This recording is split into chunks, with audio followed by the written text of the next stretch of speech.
அன்பார்ந்த மாணவர்களே, நம்முடைய 7ஆம் வகுப்பு பாடத்துல இயற்பியல்ல மின்னோட்டவியல்ல ஒரு பிரிவை மட்டும் நம்ம பார்த்தோம். இப்ப நம்ம அடுத்ததாக பார்க்க போறது மற்றொரு பிரிவு.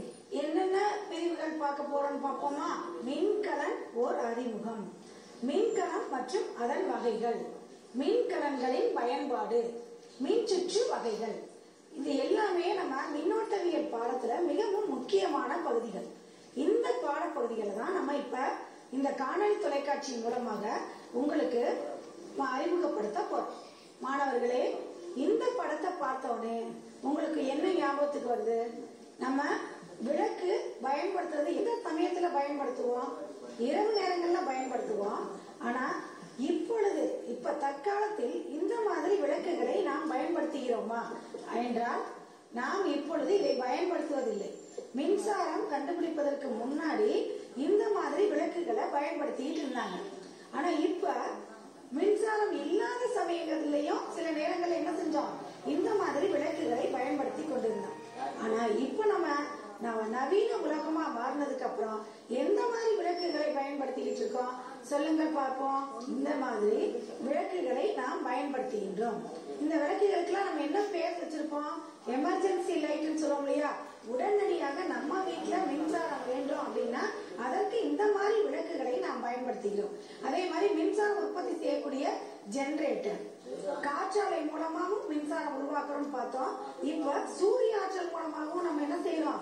மின் ஆற்றலை உருவாக்கி அதை நம்ம என்ன செய்யறோம்? தேவையான நேரங்கள்ல பயன்படுத்துறோம்.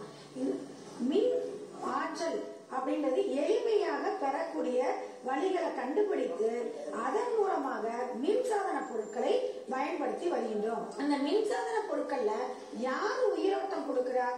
அதைத்தான் நம்ம இங்க பார்க்க போறோம். மின்கலன். இந்த மின்கலன் அப்படிங்கிற வார்த்தை உங்களுக்கு புதிதா தெரியலாம். நம்ம அன்றாட வாழ்க்கையில அது என்ன வார்த்தை பயன்படுத்துறோம்? சொல்லுங்க பாப்போம். Very good. பேட்டரி. இந்த பேட்டரி என்ன? இந்த பேட்டரியில என்ன வகை இருக்குது? நம்ம எப்படி பயன்படுத்த போறோம்? அதனுடைய ஆற்றல் என்ன? மின் ஆற்றல் அப்படின்றது ஒரு வகையான ஆற்றல் படிச்சிட்டோம். அது ஒளி ஆற்றலா மாறுதுன்றதையும் பார்த்திருக்கோம். அந்த மின்கலனில் என்ன ஆற்றல் அமைந்துள்ளது அதைத்தான் இங்கு பார்க்க போகிறோம் மாணவர்களே. இந்த மின்கலன்கள் மிக சிறிய அளவிலான மின்னோட்டத்தை குறைந்த காலத்திற்கு பயன்படுத்திக்கலாம். குறைந்த காலம் அப்படின்னு சொல்லும்போது மிக இந்த பேட்டரியில இருக்கக்கூடிய நம்ம சார்ஜ், நம்ம சொல்லுவோம் இல்லையா, அடிக்கடி பயன்படுத்தக்கூடிய வார்த்தை, நம்ம சார்ஜ் ஏத்துறோம் அப்படின்னு சொல்லி சொல்றோம். அந்த மின்கலனில் குறைந்த அளவு தான் நம்மளால என்ன செய்ய முடியும்? பயன்படுத்த முடியும். குறைந்த நேரங்களில் பயன்படுத்த முடியும். இந்த மின்கலத்தில் என்ன உருவாகிறது? ஒரு வேதிவினை நடக்கின்றது. அந்த வேதிவினை நம்ம ஏற்கனவே என்ன பார்த்தோம்? எலக்ட்ரான்களின் ஓட்டமே மின்னோட்டம்னு பார்த்தோம். அப்ப இந்த பேட்டரிக்குள்ள வேதிவினை எதன் மூலமா நடக்குது? அங்கு எலக்ட்ரான்கள் உருவாகிறதா? கண்டிப்பாக இந்த பேட்டரின்னு சொல்லக்கூடிய மின்கலத்துக்குள் ஒரு எலக்ட்ரான்கள் உருவாகின்றது. அந்த மின்னூட்டமே ஒரு வேதிவினை மூலமாக பிரிக்கப்பட்டு நமக்கு மின்சாரமாக கிடைக்கின்றது. இதத்தான் நம்ம மின்கலன்ல பல்வேறு வகைகள்லாம் பார்த்திருப்போம். 9 வோல்ட் பேட்டரின்னு சொல்லுவோம், 1.5 வோல்ட் பேட்டரின்னு சொல்லுவோம். இந்த மாதிரி மின்கலன்களை அன்றாட வாழ்க்கையில நம்ம பயன்படுத்திக்கிட்டு இருக்கோம். இத குறியீடு மூலமாகவும் நம்ம குறிப்பிடலாம். இந்த மின்கலன்கள் நமக்கு என்ன ஆற்றல் மாற்றங்களை உருவாக்கின்றது? நமக்கு திடீர்னு வீட்டுல கரண்ட் கட் ஆயிடுச்சு, உடனே நம்ம என்ன செய்யறோம்? உடனடியா டார்ச் விளக்க தான் தேடுவோம். அதுல என்ன ஆற்றல் மாற்றம் நடக்குதுன்னு நம்ம யாராவது யோசிச்சிருக்கோமா? இப்பொழுது பார்ப்போமா? மின்கலன்கள் எந்த தத்துவத்தின்படி இயங்குகிறது? மின்கலத்தில் உள்ள வேதி ஆற்றல் மின்னாற்றலாக மாறி நமக்கு ஒளி ஆற்றலாக கொடுக்கின்றது. மின்கலம் வேதி ஆற்றலா மாறுது, வேதி ஆற்றல் அடுத்து மின் ஆற்றலா மாறுது, மின் ஆற்றல் ஒளி ஆற்றலாக மாறுகிறது. இதன் மூலம் நமக்கு தேவையான மின்சாரத்தை நாம் எளிமையாக பெற்றுக் கொள்கின்றோம். இந்த மின்கலன்கள் அப்படின்னு சொல்லி பார்க்கும் பொழுது அதுல எத்தனை வகைகள் இருக்கு? முதன்மை மின்கலம், துணை மின்கலம் சொல்லி 2 வகைகள் இருக்கு. நம்ம பேட்டரின்னு ஒரே விஷயம் தான் படிச்சிருப்போம். இப்ப வகைகளையும் சேர்த்து நாம் படிக்க போகின்றோம். முதன்மை மின்கலம். இந்த மின்கலம் அன்றாட வாழ்க்கையில நம்ம வீட்டுல பயன்படுத்துற பொருட்கள் எல்லாத்துலயுமே நேரடியா பார்த்திருப்போம். இந்த பேட்டரிய மின்கலத்தை முன்னால் ஒரு தடவை தான் பயன்படுத்த முடியும், மீண்டும் மீண்டும் பயன்படுத்த இயலாது. நம்ம சொல்லுவோம் இல்லையா, யூஸ் அண்ட் த்ரோன்னு சொல்லுவோம். ஒரு முறை பயன்படுத்திய பிறகு அதை நம்ம என்ன செஞ்சிருவோம்? தூக்கி போட்டுருவோம். இந்த மாதிரி மீண்டும் மீண்டும் பயன்படுத்த இயலாத மின்கலங்களை உலர் மின்கலங்கள் சொல்லலாம் அல்லது முதன்மை மின்கலங்கள்னு சொல்லலாம். இந்த மின்கலங்களை நாம் எங்கெங்கெல்லாம் பயன்படுத்துறோம், இந்த பேட்டரியை எங்கெங்கெல்லாம் பயன்படுத்துறோம் சொல்லுங்க பாப்போம். செல்லு வாட்ச்ல நமக்கு பேட்டரி தீர்ந்துருச்சு, செல்லு இதாயிருச்சு, உடனே என்ன செய்யறோம், கடைக்கு போறோம், வேற எதுவும் மாத்திட்டு வந்து பயன்படுத்திக்கிறோம். அதே மாதிரி வீட்டுல இருக்கக்கூடிய ரிமோட், இந்த ரிமோட்ல இருக்கக்கூடிய பேட்டரியை நம்ம என்ன செய்யறோம், அடிக்கடி மாற்றிக்கொள்கிறோம். ஏன்னா நம்ம அடிக்கடி பயன்படுத்துறதுனால எளிதில் அது என்ன ஆயிடுது, தீர்ந்து போயிடுது அதுல ஆற்றல். அதே மாதிரிதான் நம்முடைய விளையாடக்கூடிய பொருட்கள், பொம்மைகள், இதில் எல்லாமே நம்ம என்ன செய்யறோம் அப்படின்னா திரும்ப திரும்ப பயன்படுத்த முடியாமல், அதை ரீசார்ஜ் பண்ண முடியாம நம்ம என்ன செஞ்சிடும், தூக்கி போட்டுறோம். ஒரே ஒரு தடவை மட்டும் தான் பயன்படுத்துறோம். அதனால இதற்கெல்லாம் என்ன பேர் கொடுத்திருக்காங்க, முதன்மை மின்கலங்கள். துணை மின்கலம்னு ஒண்ணு இருக்குது. அந்த மின்கலத்தை எப்படி பார்க்கலாம், இதற்கு ஒரு சின்ன எடுத்துக்காட்டு எடுத்துக்கோமா. நமக்கு திடீர்னு உடல் நலம் சரியில்லாம போயிடுது, ரொம்ப எனர்ஜி இல்லாம ஆயிரும். நம்ம என்ன செய்யறோம், உடனடியா ஒரு பழத்தை பிடிஞ்சு அதை ஜூஸ் குடிச்சா ஆற்றல் கிடைச்சிருது. உடனே வீட்டுல சொல்லுவாங்க பேரண்ட்ஸ், இந்த மாதிரி ஜூஸ் குடி, உடனே உனக்கு ஆற்றல் கிடைக்கும். அந்த மாதிரிதான் மின்சாதன பொருட்களுக்கு நம்ம என்ன செய்யறோம், அடிக்கடி பயன்படுத்துறோம். பயன்படுத்தும் பொழுது அதனுடைய ஆற்றல் குறைந்துருது. உடனே என்ன செய்யற, நீ சார்ஜ் போட போறேன் அப்படின்னு ஒரு வார்த்தை சொல்லுவ இல்லையா, அதை என்ன செய்யற நீ, அங்க அதில் உள்ள மின்கலத்தை மின்னேற்றம் செய்யுது. அதற்கு பேர் தான் துணை மின்கலம் அப்படின்னு சொல்றோம். இது டெய்லி நம்ம செய்யறோமா, அன்றாட அந்த வேலைகளை செய்யறோமா. காலையில எந்திரிச்சோடனே முதல்ல என்ன பண்ணுவோம், நம்ம செல்போனை கொண்டு போய் சார்ஜ்ல போடுவோம். அப்ப திரும்ப திரும்ப பயன்படுத்தக்கூடிய அந்த மின்கலங்கள், இதுலயும் பேட்டரி இருக்குன்றது எல்லாருக்குமே தெரியும். இந்த மின்கலங்களை துணை மின்கலங்கள் நம்ம சொல்றோம். இந்த துணை மின்கலங்கள் வேறு எங்கெல்லாம் நம்ம பார்த்திருக்கோம். இந்த பேட்டரி எங்கப்பா பார்த்திருக்கீங்க மின்கலத்தை, இது கார்ல இருக்கக்கூடிய ஒரு பேட்டரி. இதை அடிக்கடி நம்ம என்ன செஞ்சுக்கலாம், மின்னேற்றம் செய்யலாம். ஒரு பொருளை மீண்டும் மீண்டும் பயன்படுத்தும் பொழுது அதில் ஏற்படக்கூடிய வினைகள் மீள் வினைகள்னு சொல்றோம். ஏன் இதை மீள் வினைன்னு சொல்றோம், ஒரு வினையானது திரும்ப நடக்கல அப்படின்னா அது மீளா வினை. ஒரு வினையை நம்ம திரும்ப திரும்ப நடக்க வைக்கிறோம் அப்படின்னா அதுக்கு பேரு மேல் வினை. இந்த மேல்வினை நடைபெறக்கூடிய துணை மின்கலங்கள் நம்ம வாழ்க்கையில நிறைய பயன்படுத்திட்டு இருக்கோம். மின்சாதன பொருட்களை எப்பொழுதுமே நம்ம பயன்படுத்துறதுக்கு காரணம் என்ன அப்படின்னா இந்த மாதிரி துணை மின்கலங்கள் தான். கரண்ட் போயிருது, உடனே முந்தையெல்லாம் என்ன செஞ்சாங்க, விளக்குகளை ஏற்றிதான் வீட்டுல பயன்படுத்தினாங்க. இப்ப நம்ம எமர்ஜென்சி லைட் யூஸ் பண்றோம். அதே மாதிரி வெளியிடங்கள்ல ஜெனரேட்டர், எல்லா கடைகளிலேயும் போனீங்கன்னா ஜெனரேட்டர் பயன்படுத்துறாங்க. அதே மாதிரி வீடுகளில் கூட இப்பொழுது யூபிஎஸ் சொல்லக்கூடிய இன்வெர்டர் அதை பயன்படுத்துறோம். அதன் மூலமாக மின்சாரத்தை சேமித்து வைத்து அந்த பேட்டரியை பழையபடிக்கு நம்ம என்ன செஞ்சிடறோம், மின்சாரம் இல்லாத சமயங்கள்ல பயன்படுத்திக்கிறோம். இந்த மாதிரி நம்முடைய நவீன உலகத்துல நிறைய மின்சாதனங்களை பயன்படுத்திட்டு வரோம். அதுக்கெல்லாம் யாரு காரணமா இருக்கிறார், நம்முடைய மின்கலங்கள் தான்.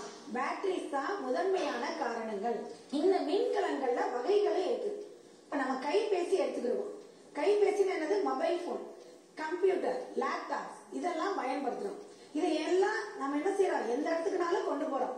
அந்த இடங்கள்ல அதுல கொடுத்துருக்கக்கூடிய பேட்டரியானது, அந்த மின்கலமானது கார அமில மின்கலம்னு சொல்றாங்க. இதை நம்ம வீட்லயே சார்ஜ் போட்டு கொண்டு போறோம், கையிலேயே வைத்து பயன்படுத்துறோம்.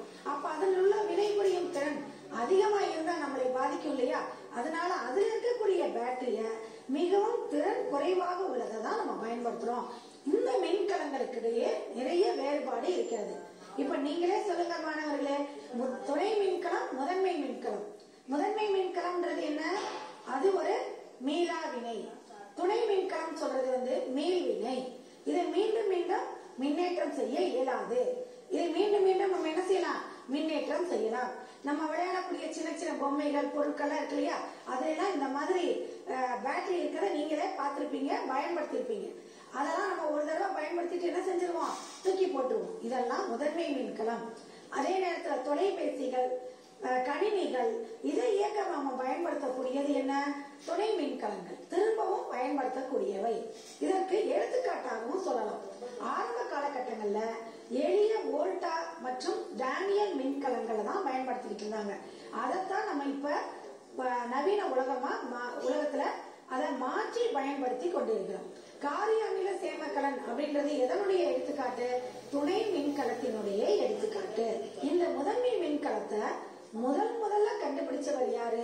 உங்களுக்கு மிகவும் பிடித்தமான விஷயமானவர்களே. ஏன்னா கையில எல்லாருமே எப்பயுமே என்ன வச்சிட்டு இருக்கோம்? ரிமோட் வச்சிட்டு இருக்கோம்.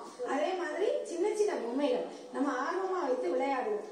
அதெல்லாம் ஓடுவதற்கு, அதற்கு உயிரோட்டமாக்குவதற்கு யார் இப்ப காரணம் அப்படின்னா சுகியோ அப்படின்னு சொல்லக்கூடிய அறிவியல் விஞ்ஞானி தான் எளிமையான பயன்படுத்தக்கூடிய வகையில ஒரு மின்கலத்தை உருவாக்கினாரு. அந்த மின்கலங்கள் தான் இப்ப அன்றாட வாழ்க்கையில மிகவும் பயனுள்ளதாக இருக்கின்றது. இந்த மின்கலத்துக்குள்ள எத்தனை பாகங்கள் இருக்கலாம்? நீங்க பேட்டரிய டெய்லி தான் பாக்குறீங்க, அதுல பாகங்களையும் பார்த்திருப்பீங்க. பிளஸ் போட்டிருப்போம், ஒரு இடத்துல மைனஸ் போட்டிருக்கோம். ஆனா நம்ம கவனிச்சு பார்க்க மாட்டோம். ஆனா இப்ப தெரிந்து கொள்ளுங்கள் மாணவர்களே, மின்கல அடுக்கு, மின்கலங்கள் அப்படின்னு சொல்லும் பொழுது அதுல 3 பாகங்கள் இருக்கிறது. ஒன்று பிளஸ். பிளஸ்ன்றதுக்கு என்ன பேர் கொடுத்திருக்காங்க? ஆனோடு. மைனஸ் அப்படின்றது எதிர்மின் முனை, கேத்தோடு. இதுல கொடுக்கப்பட்ட திரவம் என்ன? மின்பகு திரவம். இந்த 3மே இந்த மின்கலத்தினுடைய முக்கியமான பாகங்கள். ஆனோடு, கேத்தோடு, மின்பகு திரவம். இந்த ஒரு விஷயம் நம்ம தெரிஞ்சுக்குவோமா? உலர் மின்கலங்கள் அப்படின்னு சொல்றதும் பேட்டரின்னு சொல்றதும் ஒண்ணுதான் மின்கலங்கள்.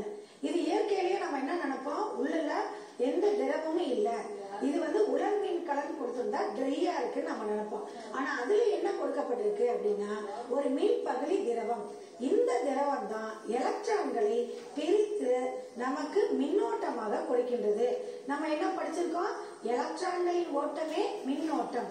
அப்ப இந்த மின்பகுதி திரவமானது எலக்ட்ரான்களை பிரிக்கும் பொழுது அதுல நமக்கு ஒரு மின்னோட்டம் கிடைக்கின்றது. அதை பயன்படுத்தி தான் நம்ம பொருட்களை இயக்குகின்றோம். இது ஒரு கரைசல் வடிவத்துல இருக்கும். இந்த மின்கலங்களினுடைய அமைப்பு எப்படி உருவாச்சு? அதுதான் முதல்ல சொன்னது யாரு? லெக்லாஞ்சி. இந்த லெக்லாஞ்சின்றவர் ஒரு எளிமையான அமைப்பை ஆய்வகத்துல உருவாக்கினார். 2 உலோக தண்டுகளை எடுத்து ஒரு மின்பகுதி திரவத்தையும் அந்த கண்ணாடி குடுவைக்குள் எடுத்து அந்த எலக்ட்ரான்களை பிரித்து பின்னால் வகுக்கப்பட்டு அந்த ஒரு பேட்டரிய ஆய்வகத்துல உருவாக்கினார். இந்த ஆய்வகத்துல உருவாக்கக்கூடிய அந்த பேட்டரி ஒரு கண்ணாடி குடுவைக்குள்ள இருக்கு. அதை நம்ம எளிதா பயன்படுத்த முடியுமா? அதை எல்லா இடத்துக்கும் நம்ம தூக்கி போக முடியுமா? முடியாது.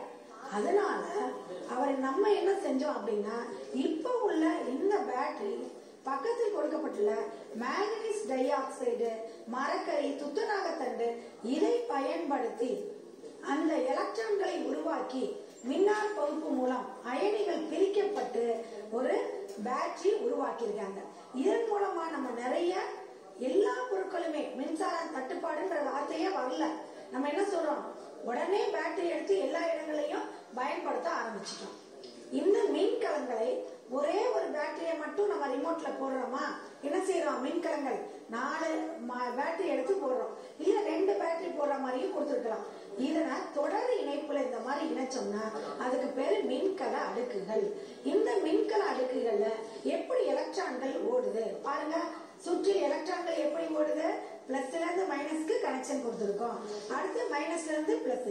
இந்த மாதிரி தொடர் இணைப்பை கொடுக்கும் பொழுது அது வேதி வினைகளை உருவாக்கி மின்னோட்டத்தை நமக்கு தருகின்றது. அப்ப மின்கல அடுக்குகள் சொன்னாலும் மின்கலம் சொன்னாலும் 2 ஒண்ணுதான். ஆனா மின்கலத்தை வரிசையா அடுக்கி வச்சு அதனுடைய தொடர் இணைப்பை கொடுக்கும் பொழுது மின்கல அடுக்கு அப்படின்னு நம்ம பயன்படுத்துறோம். இந்த மின்கல அடுக்கு உருவாவதற்கு ஒரு அறிவியல் விஞ்ஞானி தான் முக்கிய காரணம்னு சொல்றாங்க. அது யாருன்னு தெரியுமா? லூயி கால்வானி அப்படின்றவர். எப்படி கண்டுபிடிச்சாரு? ஒரு பேட்டரின்னு ஒரு சின்ன விஷயம் தான் நம்ம நினைப்போம். ஆனா இதை கண்டுபிடிக்கிறதுக்கு அறிவியல் விஞ்ஞானிகள் எவ்வளவு தூரம் பாடுபட்டிருக்காங்கன்றது உங்களுக்கு இனிமேல் புரியும். அவர் என்ன செய்யறாரு? ஒரு தவளை எடுத்து அதனுடைய உடற்கூறு அமைப்பை ஆராய்ச்சி பண்ணிட்டு இருக்காரு. இது ஒரு தற்செயலாக நடந்த விஷயம்தான். அந்த தவளை இறந்து போன தவளை. இறந்து போனதுல எப்படி இந்த மாதிரி ஒரு துலங்கல் ஏற்படுகின்றது அப்படின்னு யோசிக்கிறார். அப்ப அந்த கால்வானின்றவர் என்ன சொல்றாருன்னா அந்த துலங்களுக்கு காரணம் அந்த தவளையின் காலில் உள்ள ஒரு வகையான திரவம் தான் சொல்லிட்டாரு. அது சரியானது அல்ல அப்படின்னு கண்டுபிடிச்சு இன்னொருத்தர் சொன்னாரு. அவர் பேர் என்னது? வோல்டா. அந்த துலங்களுக்கு காரணம் ஒரு எலக்ட்ரான், அந்த மின் பகுதி திரவம். 2 வெவ்வேறான உலோகங்களை பயன்படுத்தும் பொழுது ZnCu போட்டிருக்கு இல்லையா? Zn துத்தநாகம், Cu காப்பர். இரண்டு துண்டுகளையும் பயன்படுத்தும் பொழுது மின்பகுதி திரவத்தின் மூலமாக அந்த மின்னார் பகுப்பு நேர்மின் அயனிகளும் எதிர்மின் அயனிகளும் பிரிக்கப்பட்டு ஒரு மின்கலமானது உருவாக்கப்பட்டது. நம்ம இப்ப பயன்படுத்திக்கிட்டு இருக்க எளிமையான முறையில பயன்படுத்திக்கிட்டு இருக்கோம் இல்லையா? இந்த மின்கலங்கள் உருவாக்குறதுக்கு முக்கிய காரணம், அடிப்படை காரணம் யார் என்று சொன்னால் நம்ம வோல்டா தான். இந்த அறிவியல் விஞ்ஞானி தான் மின்கலம் உருவாகுவதற்கு முக்கியமான காரணமானவர். அடுத்ததாக நம்ம பார்க்கக்கூடியது எல்லாமே மின்சாரத்தை பற்றியே தான் படிச்சுட்டு இருக்கோம். இந்த மின்சாரத்தை எப்படி சேமிக்கிறது, அதே எளிமையா பயன்படுத்துறத பார்த்துட்டோம். மின்சாரத்தை எப்படி உருவாக்குவதுன்றதையும் பார்த்துட்டோம். இப்ப மின் சாதனங்களை எப்படி பாதுகாக்கின்றது அப்படின்றதுக்கு நம்ம வீட்டுல ஒரு முக்கியமான கருவி வச்சிருக்கோம்ப்பா. அது என்ன கருவி சொல்லுங்க பாப்போம்? மின் சாவி. இந்த மின் சாவின்றத நம்ம மின் சாவின்ற வார்த்தையினாலேயே குறிப்பிடுறோம். சொல்லுங்க பாப்போம் மாணவர்களே. ஸ்விட்ச். இந்த ஸ்விட்ச் தான் நமக்கு மின் சாவின்னு குறிப்பிடுறோம். இதை பயன்படுத்துவதற்கு என்ன காரணம், யாராவது யோசிச்சு பார்த்திருக்கீங்களா?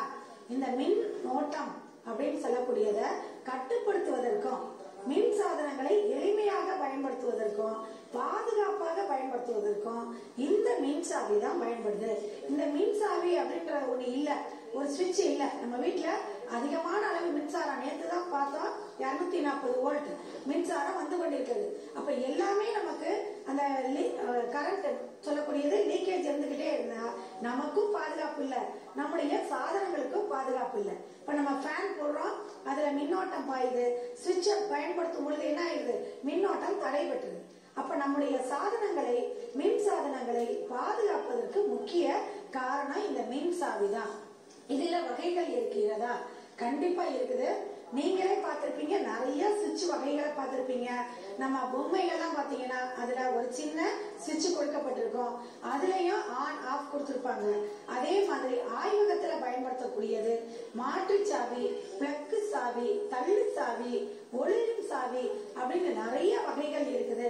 இனிமேல் நீங்க பார்க்கக்கூடிய ஒவ்வொரு இடங்கள்லயும் இது என்ன சாவி வகையை சேர்ந்தது அப்படின்னு நீங்க கண்டுபிடிச்சு சொல்லிடுவீங்க. பாத்தீங்களா?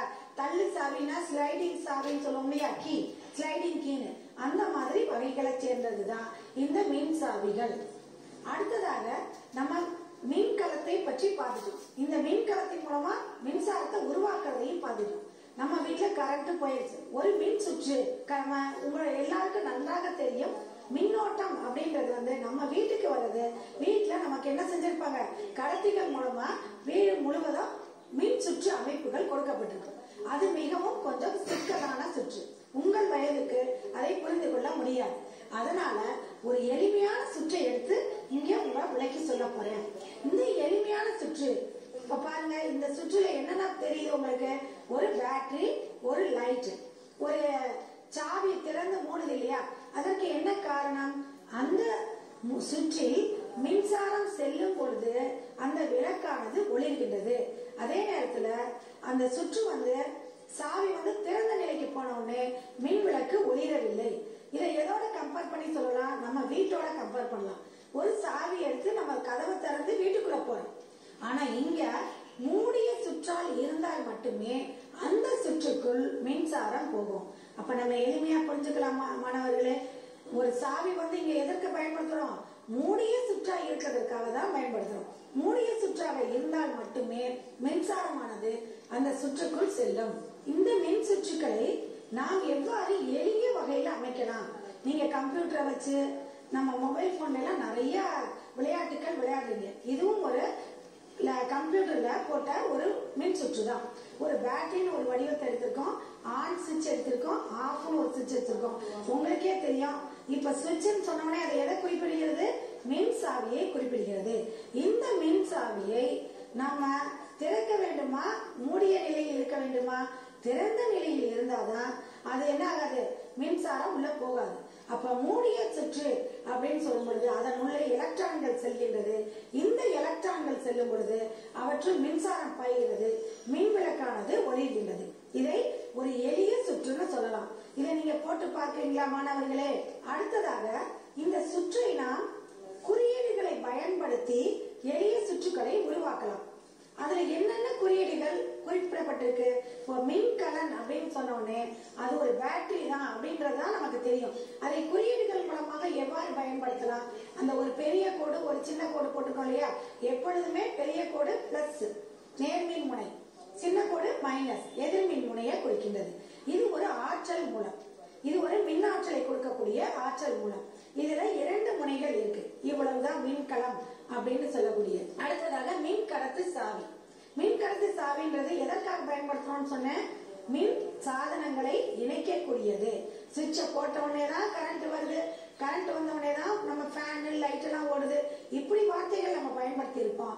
ஆனா அறிவியலின் வார்த்தைகளை பயன்படுத்தி பாருங்கள். மின் கடத்து சாவியை பயன்படுத்தும் பொழுதுதான் மின் சாதனங்கள் இணைய ஆரம்பிக்கும். மின் சாதனங்களின் வழியே மின்சாரம் செல்ல ஆரம்பிக்கும். அப்ப நமக்கு அந்த பொருளானது இயங்க ஆரம்பிக்கின்றது. அப்ப நம்ம மின் ஆற்றலை முழுவதும் இயக்காற்றலா மாற்றிக்கொண்டே இருக்கின்றோம். ரப்பர் அப்படின்னு சொல்லும் பொழுது அது மின்சாரத்தை கடத்தாது. அதனால நம்ம மின் சாதனங்களை பயன்படுத்தும் பொழுது இந்த ரப்பரினால் நம்ம என்ன செஞ்சிருக்காங்க? அத பிளாஸ்டிக் ரப்பர்னால காப்பிடப்பட்டிருக்கும். ஏன்னா நமக்கு என்ன செஞ்சிடக்கூடாது, அதனால பாதிப்பு வந்துடக்கூடாது. அடுத்ததாக மின் பல்பு. இதை எப்படி குறிப்பிட்டிருக்காங்கன்னு பாருங்க. மின் பல்புன்னு சொல்லும் பொழுது நம்ம நேரடியா மின் பல்பா பாக்குறோம். அதை மின் சுற்றுக்கள்ல எப்படி குறிப்பிடணும்? அது மின் பல்பு முதலாக உருவாக்கப்பட்ட பல்பு. அந்த எடிசன் உருவாக்கின பல்புல உள்ள அந்த இழை, மின் இழையத்தான் குறியீடுகளாக பயன்படுத்தி இருக்காங்க. இப்ப நிறைய விளக்குகள் பயன்படுத்துறோம். அதுல எல்லாம் நீங்க இந்த இழையை பார்த்திருக்க மாட்டீங்க. ஆனா எடிசன் தான் மின் பல்பு உருவாவதற்கு மிக முக்கிய காரணம் என்றதுனால அந்த குறியீடுகளையே இவர்கள் பயன்படுத்தி இருக்காங்க. அடுத்ததாக சாவி. சாவியை பத்தி இப்பதான் நான் நிறைய சொன்னேன் மாணவர்களே. மின்னோட்டத்தை ஒரு சுற்றுல அனுமதிக்கக்கூடியது யாருன்னு கேட்டா இந்த சாவி தான். இத நடுவுல புள்ளி வச்சிருந்தா அதை நம்ம என்ன சொல்றோம்? மூடிய நிலை. அதுல புள்ளி இல்லாம கொடுத்திருந்தாங்கன்னா அது என்னது? திறந்த நிலை. இந்த மாதிரி குறியீடுகள் மூலமாக ஒரு மின் சுற்றை நம்மால் அமைக்க முடியும். இப்ப இந்த கடத்தியின் வழியா மின்சாரம் போகுது அப்படின்னு நீங்க எப்படி சொல்றீங்க? இந்த கடத்தியின் வழியாக மின்சாரம் செல்றதுனாலதான் யாரு உங்க ஒளிர்றா? நம்முடைய பல்பானது ஒளிருது. அப்ப அந்த கடத்தின்னு நம்ம வார்த்தை என்னது? Connecting wire. நம்ம சொல்றோம்ல, வீட்டுல கனெக்ஷன் கொடுத்திருக்காங்க, வயர் கொடுத்திருக்காங்கன்னு சொல்றோம் இல்லையா? அந்த வயர் தான் நம்ம என்ன சொல்றோம்? கடத்திகள் அப்படின்ற வார்த்தையை பயன்படுத்துறோம். இந்த கடத்திகள் ஒரு சில பொருட்கள் மின்சாரத்தை கடத்தாது. அப்ப அதற்கு என்ன பேர் கொடுக்கலாம்? கண்ணாடி மின்சாரத்தை கடத்துமா? கடத்தாது. மரம் துண்டு மின்சாரத்தை கடத்துமா? கடத்தாது. அதே மாதிரி மின் வேலை செய்யறவங்க இந்த மாதிரி கிளவுஸ் போட்டிருப்பாங்க பாத்தீங்களா? அதுக்கெல்லாம் என்ன காரணம்? அந்த மின்சாரம் தாக்கி விடாமல் பாதுகாப்பாக இருப்பதற்காக இந்த மாதிரி அரிதின் கடத்திகளை பயன்படுத்துகிறார்கள். இந்த மின் சுற்று படத்தை முதல்ல நம்ம சொன்னப்ப மின் சுற்று படம் நீங்க என்னமோ நினைச்சிருப்பீங்க. இப்ப உங்களுக்கு நன்றாக தெரிந்ததா? மின் சுற்று படம் என்பது ஒரு பேட்டரி, ஒரு பல்பு, குறியீடுகளை பயன்படுத்தி அழகாக ஒரு சாவியையும் போட்டு நீங்களே மின் சுற்று படத்தை வரைந்து பார்க்கலாம் மாணவர்களே. இந்த மின் சுற்றில் வகைகளும் இருக்குது. இந்த மாதிரி மின் சுற்று வகைகள்லாம் பார்த்திருப்போம். ஆனா அது என்னன்னு நமக்கு தெரிஞ்சிருக்காது. அதனுடைய வகைகளை தான் நம்ம இங்க பார்க்க போறோம். இதுல 2 வகையான சுற்றுகள் இருக்குது. தொடர் இணைப்பு சுற்று, பக்க இணைப்பு சுற்று. இந்த 2 சுற்றுகளுக்கும் போவோமா? முதலாவதாக நம்ம பார்க்க போறது தொடர் இணைப்பு சுற்று. தொடர் இணைப்புன்னு சொல்லும் போதே உனக்கே தெரியும், மாணவர்களை வரிசையா நிக்க வச்சோம்னா அது தொடர் இணைப்புன்னு சொல்லுவோம். அதே மாதிரிதான் இதுல 3 பண்புகளும் அடுத்தடுத்து வரிசையாக இணைக்கப்பட்டுள்ளது. அதை நம்ம எதுல இணைப்பு கொடுத்திருக்கோம்? ஒரு பேட்டரியில கொடுத்திருக்கோம். பேட்டரி எதுக்காக கொடுக்கிறோம்? மின்கலம், மின்சாரத்தை உருவாக்கக்கூடியது. அதை சாவி கொடுத்திருக்கோம். இந்த மாதிரி வரிசையாக இணைக்கும் பொழுது அதை தொடர் இணைப்புன்னு சொல்றோம். அப்ப மின் விளக்குகள் வரிசையா இணைக்கும் பொழுது அதிகமான வெளிச்சம் தரும் நீங்க நினைப்பீங்க இல்லையா? இதுல ஒரு சின்ன டிராபேக் இருக்கு. என்ன அப்படின்னா, மின் விளக்குகள் வரிசையாக இணைக்கும் பொழுது அதனுடைய ஒளிரும் தன்மை கொஞ்சம் குறையுதான். அதனால் அதன் வழியே செல்லக்கூடிய மின்னோட்டம் சமமா இருக்கிறதுனால அடுத்தடுத்த பல்புகளுக்கு செல்லும் பொழுது அதனுடைய மின் தடை அதிகமாகுது. அப்ப மின்சாரத்தின் அளவு என்ன செஞ்சிடும்? குறைஞ்சிடும். இதைத்தான் நம்ம சீரிஸ் கனெக்ஷன் அப்படின்னு சொல்றோம். இதை நம்ம அன்றாட வாழ்க்கையில பயன்படுத்துறோமா? பார்ப்போமா மாணவர்களே? இந்த மாதிரி கோயில் திருவிழாக்கள், மிகப்பெரிய ஃபங்க்ஷன், இதெல்லாம் நம்ம போய் பார்த்திருப்போம். இதற்கு பேர் தான் தொடர் இணைப்பு. ஆனா இதுல ஒரு குறைபாடு என்ன அப்படின்னா, ஒரு விளக்கு ஃபியூஸா போனாலும் மற்ற விளக்குகளுக்கும் பிரச்சனையா இருக்கும். அடுத்ததாக நம்ம பார்க்கக்கூடியது பக்க இணைப்பு சுற்று. இந்த பக்க இணைப்பு அப்படின்னு சொல்லுவோம். 3 பல்புகள் எடுத்திருக்கோம். அதுல ஒரு இணைப்பை நம்ம துண்டிச்சிட்டோம். அப்படி என்ன செய்யுது? 2 பல்புகளும் எரியுது. அப்ப இங்க பக்க இணைப்பு அப்படின்றது நமக்கு மிகவும் பயன் தரக்கூடிய ஒன்று. பக்க இணைப்பு கொடுக்கும் பொழுது மின் அழுத்தங்கள் சமமாக இருக்கும். அதனால எல்லா இடத்துலயும் ஒரே மாதிரி தான் என்ன செய்யும்? விளக்குகள் எரியும். நம்ம இதை எங்க பயன்படுத்துறோம்? பக்க இணைப்பை வீடுகள்ல முக்கியமா பயன்படுத்துறோம். ஏன்னு சொல்லுங்க பாப்பா. நம்ம வீட்டுல திடீர்னு ஒரு இடத்துல ஹாலு பெட்ரூம்னு தனித்தனியா அறைகள் இருக்கு. ஒரு இடத்துல விளக்கு அணைந்து போயிடுது. அது ஃபியூஸ் ஆஃப் ஆயிடுச்சுன்னு சொல்றோம் இல்லையா? அந்த மாதிரி மின்னிலை அறுந்து போகிறது. உடனே நம்ம வீடு முழுக்கவும் மின்சாரம் துண்டிக்கப்படுதா? இல்ல இல்லையா? அதற்கு காரணம் நம்ம வீட்டுல கொடுக்கக்கூடிய இணைப்புகள் பக்க இணைப்புகள் தான். அந்த மாதிரி எக்ஸ்டென்ஷன் பாக்ஸ் யூஸ் பண்ணுவோம். அதுல கொடுக்கப்பட்டிருக்கக்கூடியது என்னதான்? பக்க இணைப்புகள் தான். ஒரு இதுல இணைப்பு துண்டிக்கப்பட்டாலும் மற்றவற்றில் மின் அழுத்தம் வருகிறதுனால மின்னோட்டம் கடத்தப்படுகிறது. நாம் பயன்படுத்தவும் எளிமையாக இருக்கின்றது. இந்த தொடர் இணைப்பையும் பக்க இணைப்பையும் பிரிச்சு பார்ப்போமா? நீங்களே இப்ப சொல்லுங்க பார்ப்போம். தொடர் இணைப்பை வீட்டில் கொடுக்கலாமா? கொடுக்க கூடாது. அது ஒற்றை மூடிய இணைப்பு. பக்க இணைப்புல கொடுக்கலாமா? கண்டிப்பா கொடுக்கலாம். பல கிளைகளுடன் கூடிய மின் இணைப்பு. இதுல குறைந்த பிரகாசத்துடன் எரியும் தொடர் இணைப்புல. அதே பக்க இணைப்புல எப்படி இருக்கும்? அதிகமான அளவு பிரகாசத்துடன் எரிகிறது. ஒரு விளக்கு இன்னொரு விளக்குக்கும் சம்மந்தம் இல்லாம போகிறது. அதே மாதிரி மின் திறனை பகிர்ந்து கொள்றோம். இங்க மின் விளக்குகளுடைய திறனை பகிர்ந்து கொள்வதில்லை. இந்த மாதிரி தொடர் இணைப்புக்கும் பக்க இணைப்புக்கும் நிறைய வித்தியாசங்கள் இருக்கின்றது.